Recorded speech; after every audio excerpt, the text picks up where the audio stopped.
Welcome to another edition of the Around the NFL broadcast presented by the United States Marine Corps. My name is Dan Hansis. I'm joined virtual room filled with some heroes, Greg Rosenthal, Mark Sessler. You may know us from the Around the NFL podcast, which you can get multiple times each week. But here's the television version, and we got a good one coming up, boys. You excited about today's show? Please. Streets are talking that the TV show might be getting better than the podcast. I don't think there's a lot of talk about that. That seems up in the air, Greg. Yes, today we're going to talk about the Hall of Fame game as the preseason kicked off after a year off. Also, our hyper-specific trading camp ratings. That sounds fun. But before any of that, let's start with some news, and there's a lot of it.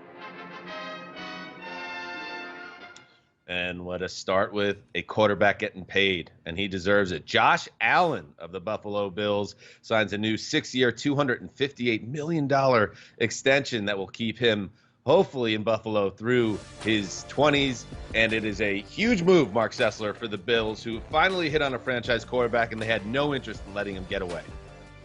This is a huge NFL success story. Even just a summer ago, I think people that followed football closely were divided on Josh Allen. There were all sorts of Josh Allen naysayers, and it was through his own dedication and growth last offseason that set the table for a titanic campaign.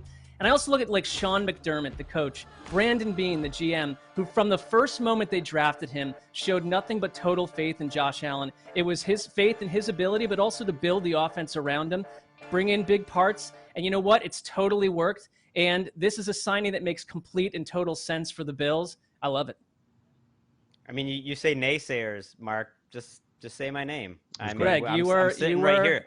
But you're not alone. You were not alone. The whole, I think, analytics community was down on Josh Allen coming out of college. You know, he was an unusual prospect, and it's completely turned the table. Everyone's different, like how they're wired. Like, I like it when you come at me. Like, it makes me feel alive inside. This isn't about you, right? Wrong. I couldn't have been more wrong about Josh Allen.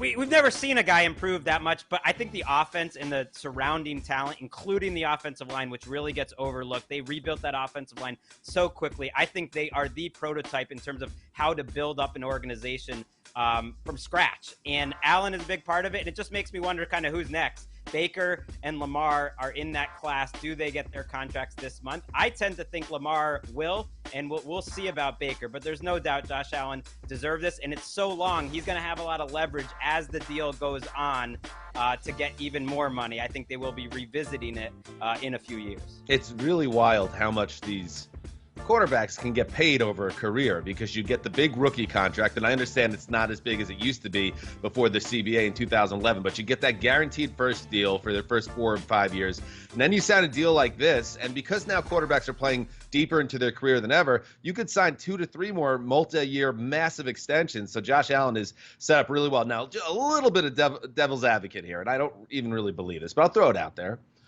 Josh Allen, here they come. Josh Allen did take a leap that no one expected and we have never really seen before.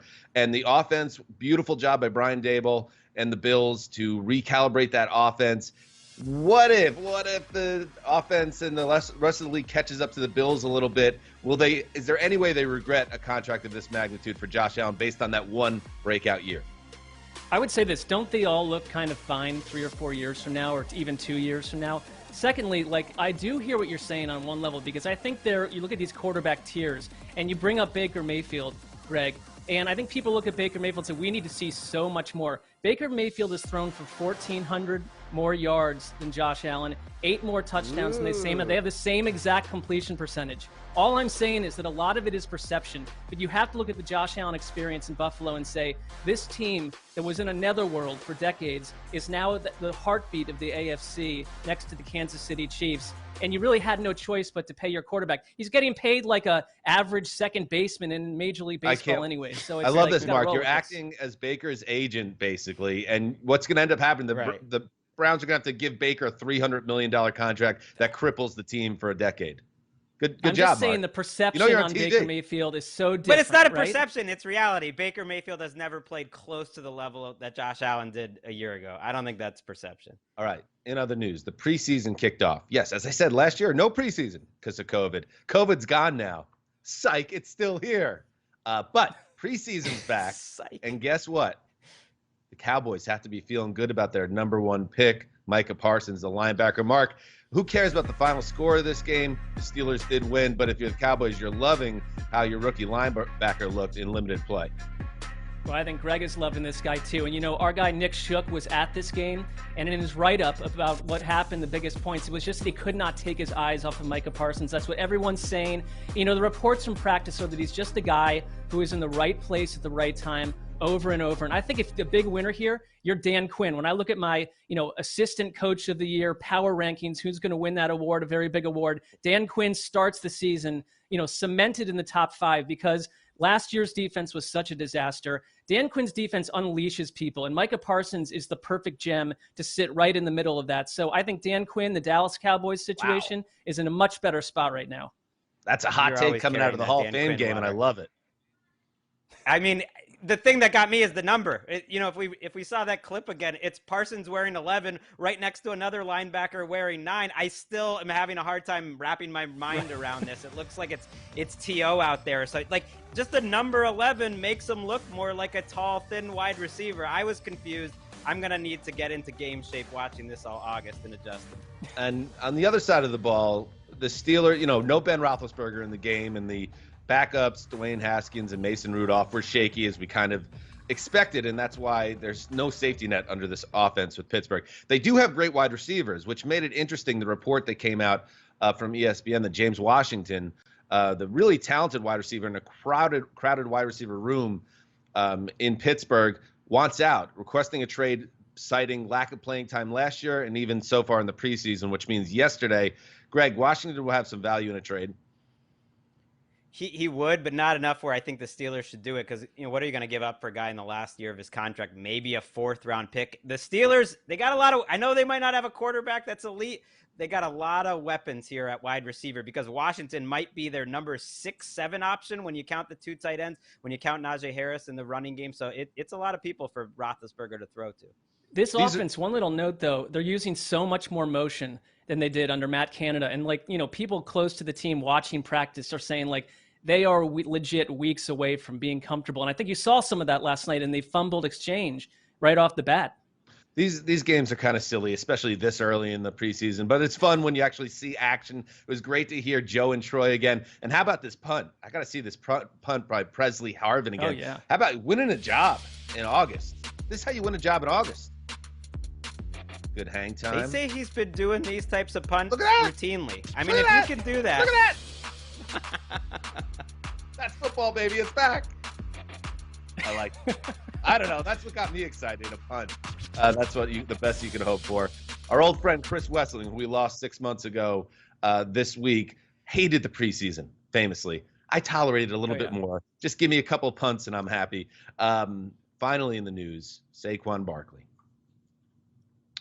Ian Rappaport reported on Good Morning Football this week that it might be week 3 before Barkley gets back on the field. Now, that doesn't rule out he's not been ruled out for week 1, but it could take time. Greg, are the sirens going off, the red sirens, the warning sirens for you? I am worried. All offseason, I've been worried. The progress has been slow when you think about when Barkley injured that knee. When you come out leading the report a month plus away from week 1 saying he has not been ruled out for week 1, I think that's a little bit of panic. Okay, they're hoping by week 3, but we're still 5-6 weeks away, and I think the team is recognizing he's not anywhere close. You're also without Kenny Golladay for 2 to 3 weeks in practice. It's a few things to be concerned about if you're a G-Men fan. And on top of it, I mean, the reports in the last couple of weeks have been the offense has just simply not looked good. When Golladay was there, Daniel Jones and he were struggling chemistry-wise. I mean, it's camp, it's early, but there is immense pressure on that quarterback too. I really worry. I'm worried about Barkley. All Giants fans are. If you're thinking about your fantasy draft, it kind of throws a wrench in everything. What happens? He's so fantastically talented. You just hope he's still the same guy when he finally does get back. All right, we're just getting going here on the broadcast. Coming up next, we go around training camps, around the NFL, around training camp with James Palmer, our buddy. Latest on what he saw at Jags camp. And will the Seahawks let Russ cook again in 2021? Up next on the broadcast.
The biggest season ever starts with training camp. We're back. NFL Network has you covered with insider access across all 32 teams. All-day coverage continues this week inside training camp only on NFL Network. And speaking of NFL Network and training camp being covered well, we are now joined by one of the best in the business, national correspondent for NFL Network, James Palmer, somehow overlooked in the conversation like I was for best hair at the network. They gave that trophy to the Carr brother, handed out by a Carr brother. That feels a little odd. Yeah, I don't like it at all. It's like when Billy Crystal was out on stage and you knew Robin Williams was going to win the Best Supporting Actor Oscar for Good Will Hunting, because, like, why else would Billy Crystal be out there, his buddy? I mean, like, it's like, come on, like, get it together. As I'm talking to you guys from, like, the annex where Toby hangs out on The Office in this double-wide trailer in Houston right now.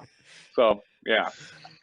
I mean, listen, James, first of all, yes, your hair, the cabbage looks excellent. You are a busy man. You're in Houston right now. You've been in Jacksonville, Denver, Seattle. I think you're heading to Arizona next. So let's take a quick spin around and get into what you've been up to. Let's start with the Texans. And, you know, we just did a division power rankings episode on our podcast, and Houston, they did not fare well when we were coming up for grades with each team. It's a tough situation, and that starts at quarterback with the mystery around Deshaun Watson. What is going on with Watson and the Texans right now?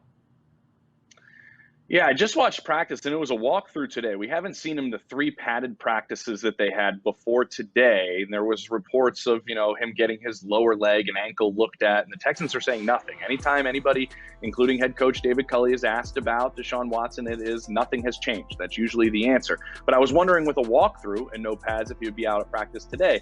He was not. But what he is doing is he is part of the meetings behind the scenes with the quarterbacks. Remember, he knows this offense of Tim Kelly so well. So he has been helping Tyrod Taylor a lot in the room, and obviously knowing that probably that is going to be the quarterback for the Houston Texans, and Deshaun actually helping him out, thinking he's not going to be the quarterback. I think that's the part that everybody's kind of keeping an eye on, is if it is a distraction. I talked to enough players over the last 2 days, guys. It's not really a distraction because there's 50 new guys. Everybody's competing for a job, so everybody's worried about their own job security. I do believe them that it's not a distraction, but obviously it's a big cloud hanging over a team that we're not entirely sure how good they're going to be.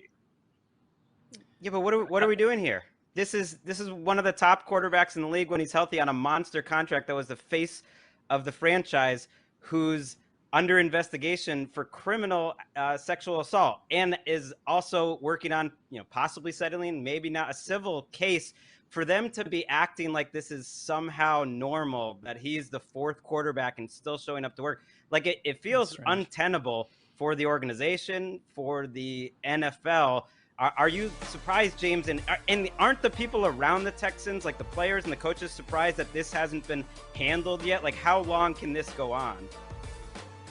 That's the key question, Greg. How long can this go on? What if, you know, obviously we know that Deshaun Watson is showing up because of the way the CBA is functioning and working now, that he cannot get that $50,000 a day back in any capacity. So he is showing up so he doesn't get fined. But how long can this go on? What if this goes into week 1 and he's still showing up? Right. Is he just not dressing?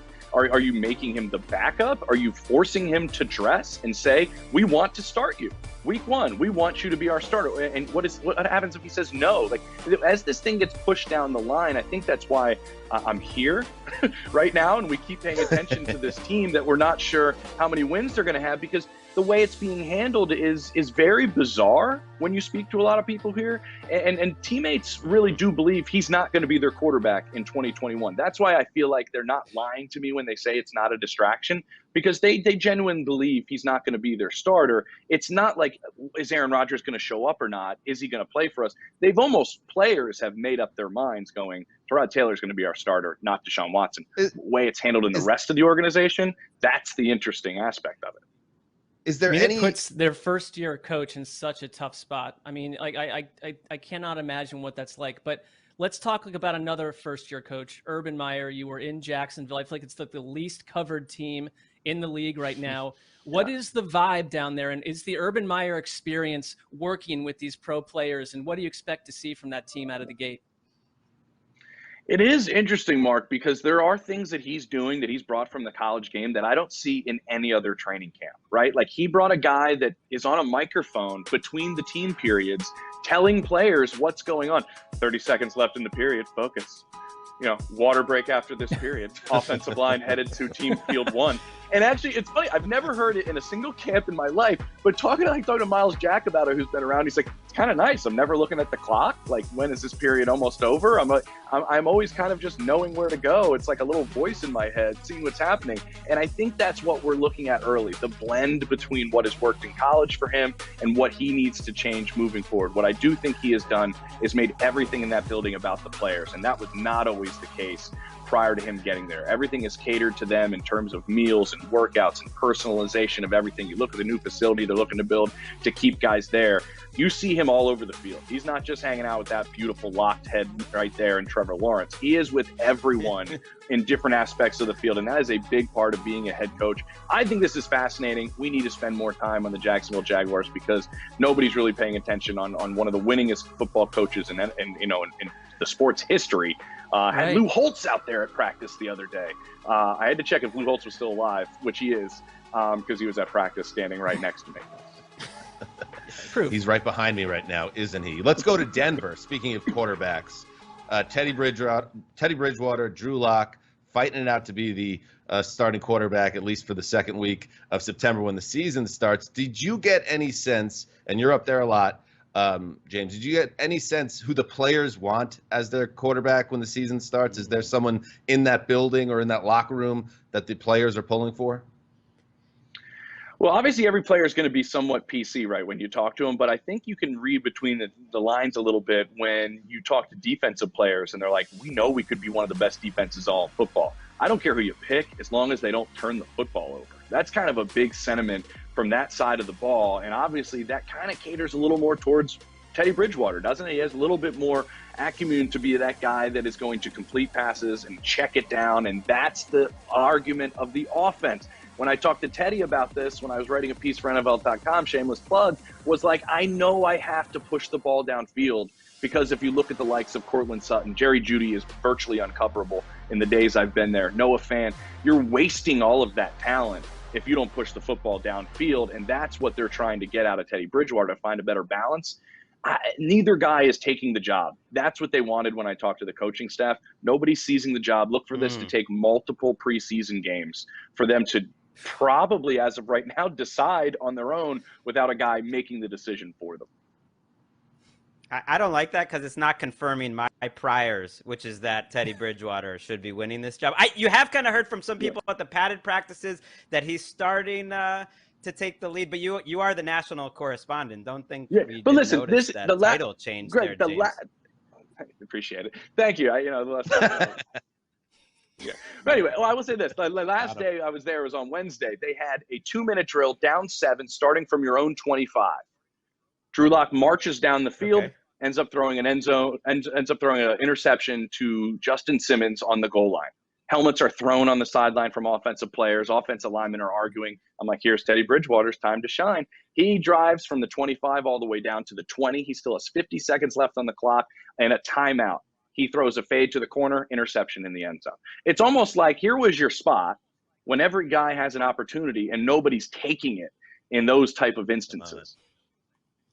Well, there's no drama. We'll wrap up here, James. There's no drama in Seattle. We know Russell Wilson is their quarterback. I think what everybody wants to know, James, is when the season starts, are we going to get the let Russ cook type of offense that we saw for the first half of 2020, or is it going to be the more run-heavy, a.k.a. boring offense that we saw in the second half? And by the way, Russ wasn't playing that well at the end of the season either. Are you picking up anything at camp in your visit there?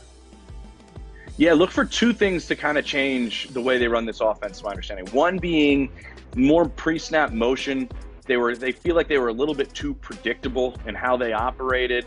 And you get Gerald Everett coming over, who knows Shane Waldron's system very, very well. And both of them kind of have spoken publicly about thinking, we were a little bit too predictable. Teams started playing split high. You double Tyler Lockett, you double TK Metcalf, and, well, what do you do there? They're looking to also improve on the short intermediate passing aspect of this offense as well. You would think that would make Russell Wilson happy, right? Short intermediate passing does what? Gets the ball out of your hand faster. He's complaining about getting hit, which he was hit over 7 times a game last year, which I believe was 5th most in the NFL. So they do want to try to make some minor tweaks to their offense that also average still over 28 points a game. And we're all like up in arms over the Seahawks going like, oh, the sky's falling.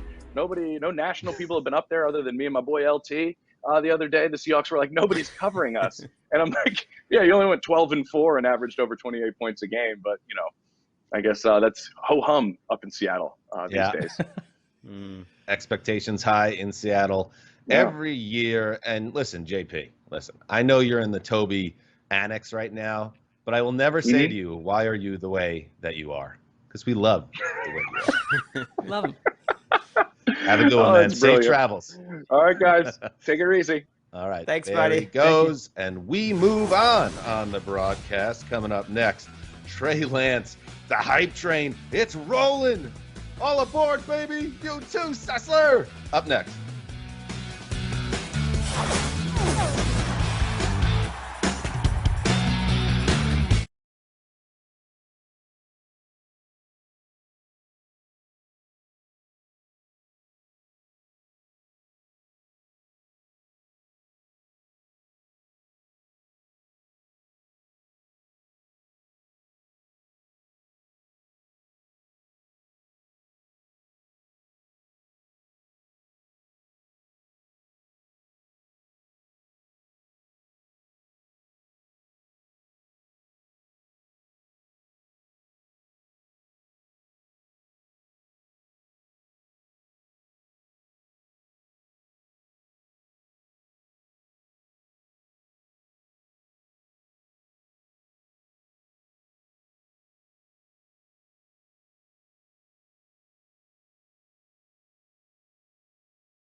It's a big weekend in Canton featuring both the Pro Football Hall of Fame class of 2020 and class of 2021 enshrinement ceremonies.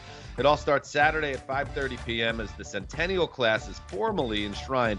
Then watch Sunday at 6 p.m. to see Peyton Manning, Calvin Johnson, and the rest of the 2021 class get inducted. How about that? That's always fun. We love that. All right, welcome back to the broadcast presented by the United States Marine Corps. More news. This one centered around San Francisco and what's going on at the quarterback situation. Trey Lance has been red hot to start training camp. Jimmy Garoppolo, the incumbent there. Kyle Shanahan in the news on Friday, throwing some gasoline on the fire of speculation. Let's hear what the coach had to say. Trey's going to play for us this year. I mean, whether it's, I know you guys all run into Twitter on that, but that situationally, he's going to get plays. That doesn't mean that he's going to go be a starter or anything. He's going to get plays, and you got to prepare him for that every way possible. First of all, it's a great hat. Old school, clean, love it. Focused now. Greg, what do you think about what Kyle said? Does that mean that he's the starting quarterback for 17 weeks? And no chance. I don't think he's the starting quarterback, Jimmy Garoppolo, for 1 week. I think it'll be Trey Lance right off the bat. What has Kyle Shanahan and John Lynch said this year about their quarterback situation that would make you believe them? I think They are playing this game slowly. They're trying not to hype him up too much, but it's all about Lance, whether he shows up. And we had Matt Barrows on our podcast who's watched Lance every day.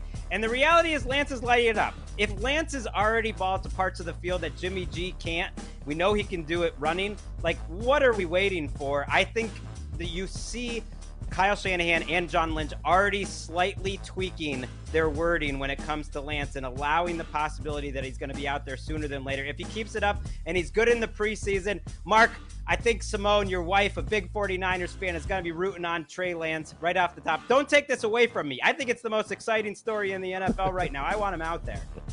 Well, I need her to get a little more involved in the fandom right now. She's got a lot going on outside of football, but I'm totally with you. I think if you're Kyle Shanahan, you are spending your nights down in some sort of Bay Area bunker with like half-eaten cartons of Chinese food around you, drawing up plays for this quarterback who is going to absolutely strike fear into the hearts of the NFC West and beyond. I mean, he can do, when we had Barrows on, he mentioned that, because I asked, what is going on with Jimmy G mentally watching this rookie come in and just light it up the way he is, that it's sort of forcing Jimmy G to try to do the same things, try to push the ball downfield, as Trey Lance has done so successfully, and it's caused problems because we're dealing with a more limited quarterback. So it's just like the eye test. What do you tell your locker room if Trey Lance continues on this pathway and is not the starter? You've got to put the number one guy out there. And if anything, you've got, for the first time in a long time in San Francisco, stability from a health angle with two functional quarterbacks. Well, maybe we pump the brakes just a little bit in terms of what's happening in these practices,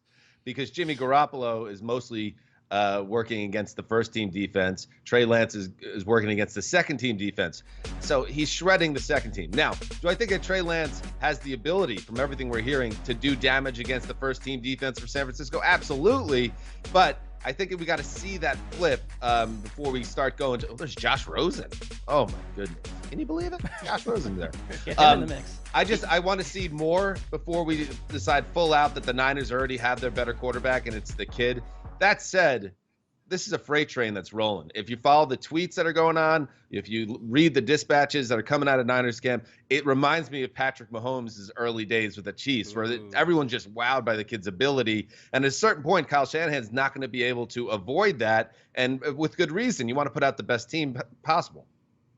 Sometimes camp doesn't matter, that it's like fluff. But when you are hearing everyone at the practice repeatedly saying he's at this level mentally, that's what it is for me. Because most rookie quarterbacks are not destroying the backup defense. Most top 5 picks at quarterback are not destroying the backup defense right off the bat. The fact that he's made this much progress from OTAs into training camp, and the fact that Kyle Shanahan is his coach, is what gets me going. Because I think the RG3 comparisons are fair, except Trey Lance is a bigger, stronger athlete. And I love watching this 49ers offense, and I think I'm going to love it a lot more with Lance behind center. Let's do it. Greg, you're cracking me up right now. You haven't been the same really as a football fan since your boy Tom Brady left New England. And we even, in an exercise on the podcast this week, you gave Bill Belichick a non-perfect score as a head coach in our scoring system for our division power rankings exercise. You're obviously moving away from New England. It looks like you're a 49ers fan now. That just seems where we're at. It's just more fun to root for players at this point. It's like Rivers, Rivers is gone. Hold on here.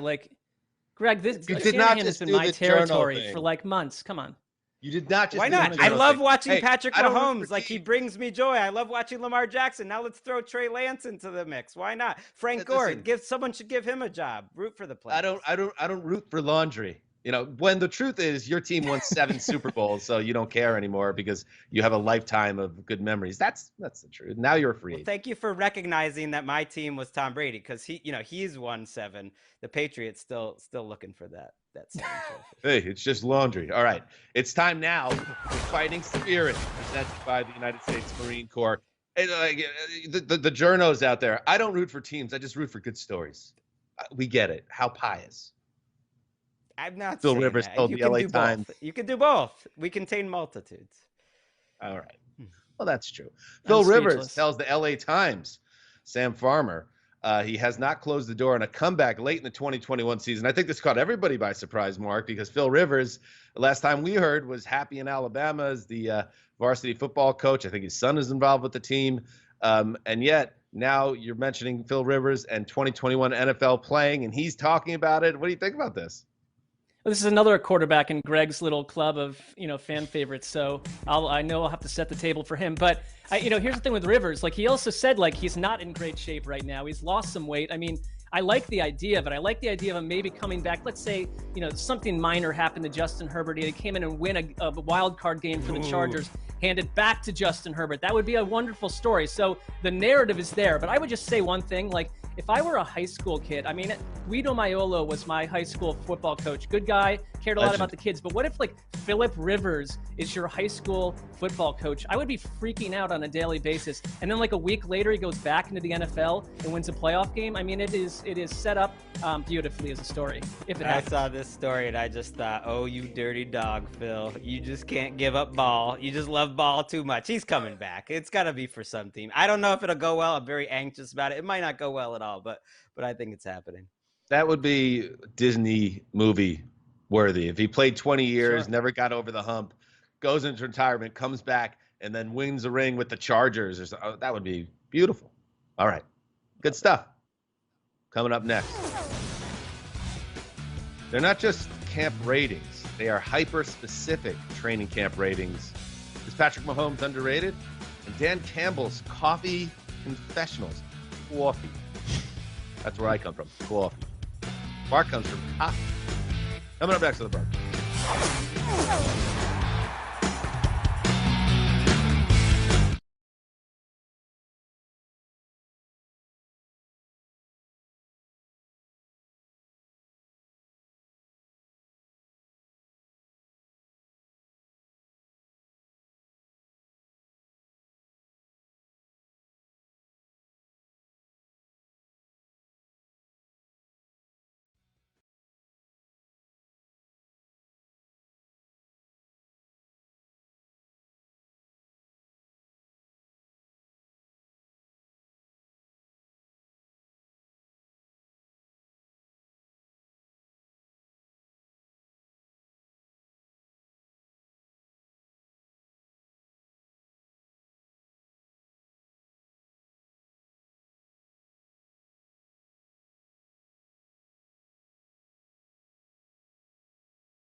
All right, welcome back to the broadcast. Hyper-specific training camp ratings. This is where we dive deep.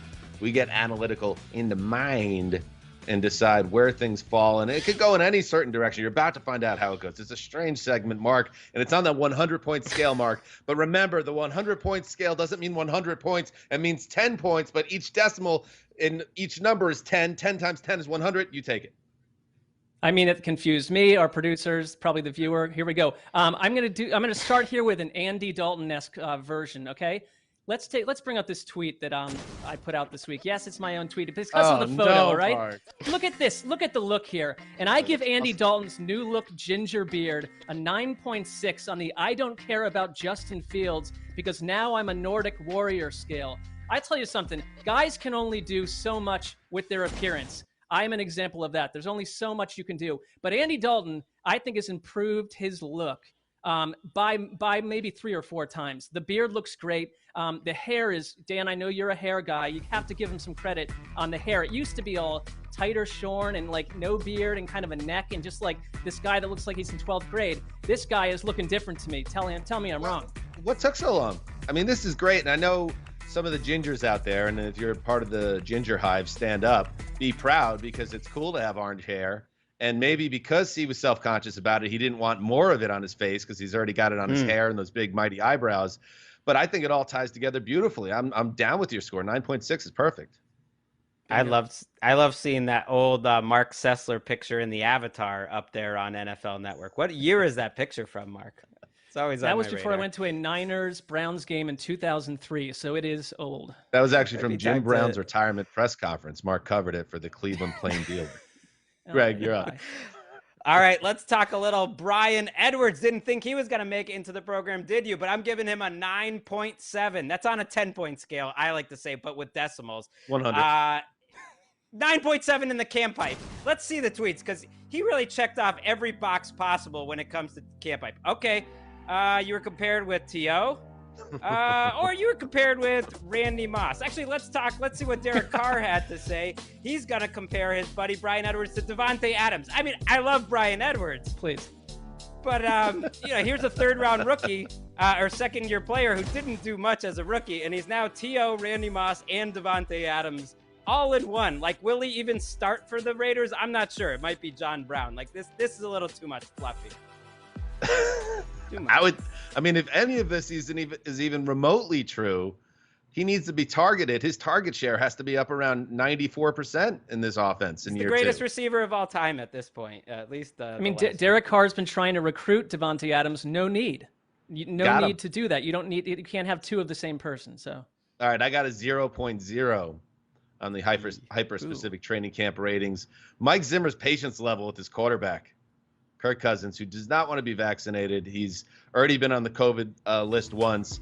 And, just imagine Zimmer, who's been very outspoken about needing his players to be smart and get their shots and put themselves in the best position to be successful in 2021. The quarterback, the quote-unquote leader of the team, is, instead of getting his shot, he's talking about, hey, he's telling the media, he's ruminating to the media, hey, maybe I'll just build up a plexiglass Kirk world around me in the QB room. And oh, by the way, the QB room that got me landed on the close contact list was too small. So that wasn't even my fault, technically. All right, what are we doing here, Kirk? You wonder why. People don't really like Kirk Cousins. I wonder why. He took such a different approach. Like Mike Zimmer, Zimmer, if you think about the approach he took compared to what John Harbaugh did with Lamar Jackson, who tested positive for COVID and missed, 10 games, it's pretty different. And you can tell like which one wants his quarterback maybe long-term and which one doesn't, and doesn't mind a little friction with his quarterback. That's just the way Zimmer rolls. Get Case Cookus back in the building. Mark, back to you. All right, we're going to go down Dan Campbell Avenue. I give Dan Campbell's latest Coffee Talk confessional an 8.8 on the We Get It. You're an amped up bro scale. Can we take a look at this video, please, guys? Yeah, well, normally what I do is I'll get 2 venti. I go to, Starbucks, I get 2 venti of the Pike with 2 shots in them. So black eye in both. That's what I come in with. That's how I start the day, so. Look at the size of that second dude. scale, I know. I give him a 0.6 on the excuse me gut health anyone scale. I mean, I'm just going to throw this out there. I know that not everyone, coffee's nice. That's about as much coffee as you'd like put into a car. How about start the day with maybe a little lemon water?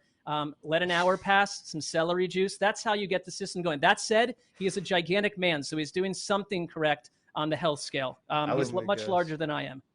I would say that you giving him instructions on how to be clean living, he looks like he's taking care of himself pretty good, Mark, compared to the rest of us. I get that.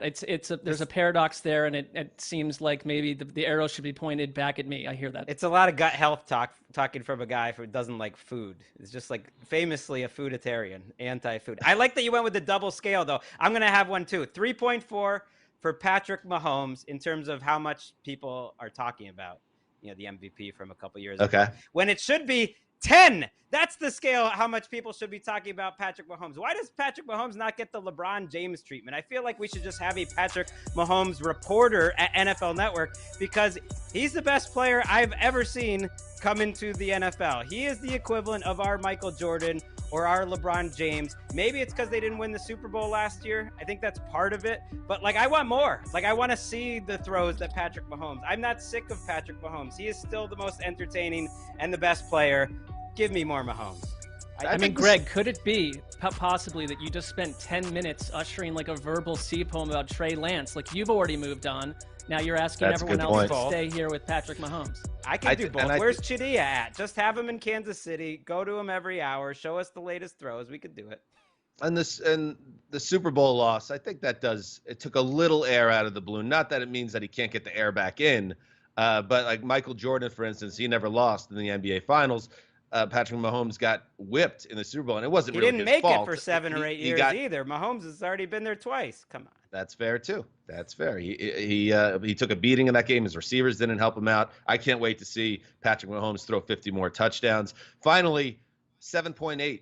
That is my hyper-specific rating on my concern that Joe Judge's old school coaching style will lead to friction around the New York Giants. And there was the big story this week about the fight at training camp, and Daniel Jones got in the dog pile, and all the New York reporters were all like, hey, that's a true leader, right? Because the quarterback usually doesn't do that. Well, forget about that. I was more taken by Joe Judge so angry that he has them running sprints like it's Friday Night Lights and screaming at them and all that stuff, which you don't see as much anymore in the NFL because it's a different dynamic between coaches and players. I just wonder how that plays if the Giants are 6-9 in December. I wonder, year one was the honeymoon and everything went well except for the season itself, but Judge seemed to be in good standing. And I know Sterling Shepard came out and said, we like him like this. If you don't like the way he is, get off the team. But what happens if there's more losing? This style has a way to grate on players and lead to issues. If they're a wild card team, everyone's going to just, there's going to be huge think pieces about this new style of coaching, this authoritarian style that we love. And if they, fall off a cliff, you're absolutely right. It's going to be the first thing they point to. Here's how it plays. Right. 4 people have retired on the Giants in the last week. I don't know. That's how it's playing right now. Is it connected? Maybe. Maybe not. We don't know. We don't know. A lot of guys retire on Bill Belichick, too. It happens. That style sometimes goes the other way. All right, coming up next on the broadcast. Comeback candidates.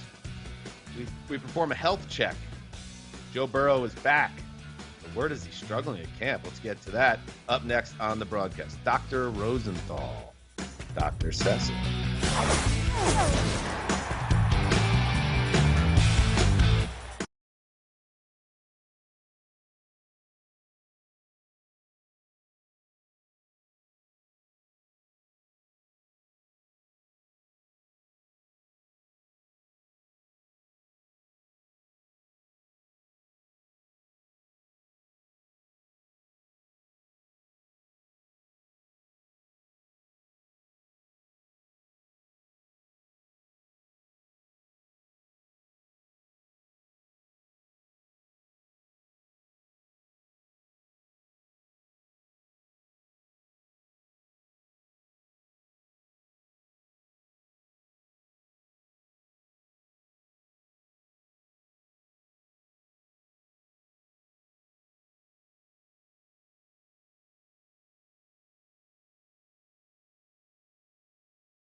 Watch Saturday starting at 5:30 p.m. as the Pro Football Hall of Fame Centennial Class of 2020 will be formally enshrined in Canton, Ohio. Catch the likes of Jimmy Johnson, Troy Polamalu, and 18 other NFL legends as they take their place among the league's greatest players. All right, it's time now for Health Check presented by Truth About Weight, and we're going to focus on a player whose 2020 rookie season was cut short by a terrible knee injury, Joe Burrow. A lot of excitement about Burrow and getting Cincinnati back to the promised land. However, some of the reports out of Cincinnati, not too hot. Here's a tweet that gives you an idea of what's going on with Joe Burrow right now from The Athletic, and a quote on the mistakes and turnovers. It's just not good now. Throws that felt like layups last year are dropping harmlessly away from receivers or easily broken up by multiple defenders. That's the reporting from The Athletic. Greg, are you concerned about how things are going on offense for Cincy right now? I am, because there's one or two teams every year that struggle so much in camp that they just lose every day. The defense dominates them. They never move the ball. And very often those teams, like the 2020 or Jets rather, like they don't get out of that slump. And I think with Burrow, like the expectations are almost a little unfair. He was a rookie and he did some good things, but their offense wasn't efficient at all when he was behind center. And he's coming off a torn ACL. His whole thing is supposed to be accuracy. And an injury like that also affects your accuracy, not just your mobility. So it could take him time to really get back to the old Joe Burrow. Yeah, and Tyler Boyd, sort of spoke honestly and said that Burrow, the way he's moving around, the knee looks a little iffy, and you kind of wonder what's going through Burrow's mind. Paul Denner, the Athletic reporter who covers the team, does a great job. Basically said, it was a good line. It was like, we're kind of understanding now that Joe Burrow is human. I mean, I think he came out of college with so much fire and moxie, and you just thought he was going to save the city, but he's been put in a tough spot, and you just look back and you think it's someone like RG3 and how that affected his career, and you just kind of hope that for the Bengals' sake and for Burrow's sake that, this is just a hiccup at this moment, but the reports have been ugly all week. It's full speed ahead, obviously. They're starting him week one, barring a setback here. You wonder if maybe they would have been smarter going the Giants, Saquon Barkley path here and making sure he was all the way back, if indeed he is limping on that knee or isn't moving as well as he can be, because that's just going to put him in more danger. So we're concerned here at the broadcast, and that was Health Check. Look at us. Look, Ma, we're doctors. Presented by Truth About Weight. All right, we close out the program with weekend vibes, including Tom Brady and Peyton Manning together once more. Aw. Up next.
Before we say goodbye, weekend vibes. Greg, get us going.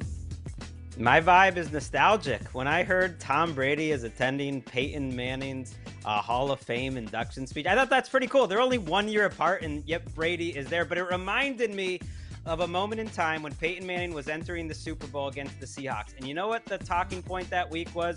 It says, will a win in this game cement Peyton Manning as the greatest quarterback of all time? And it's just a reminder, can we save legacy talk until the careers are over? That was the conventional wisdom there. He just has to win one more, and he's the greatest Peyton Manning of all time. It's like let the careers play. Why do you have to? Why are you? I know you're still a Patriots fanboy with the Brady stuff, but why do you have to settle scores when we're talking about Peyton Manning going on the Hall of Fame? Bad form, I'm Greg. just doing some media training in case any All of right. our colleagues Little rough. Mark. watching. Well, talking about settling scores and scores that might be over, how about this from the Hall of Fame game beforehand where Jimmy Johnson and Jerry Jones, were making good. These guys look like they actually might be best friends again to some degree. Do I buy that they are? No. But they are putting Jimmy Johnson into the Cowboys Ring of Fame, which should have happened a billion years ago, in my opinion. I was in Australia in 1994 when I read an international version of USA Today that basically announced that Jimmy Johnson was leaving the Cowboys because Jerry Jones was impossible to deal with. We know what's happened since. I like to see them getting back on the same turf, Dan.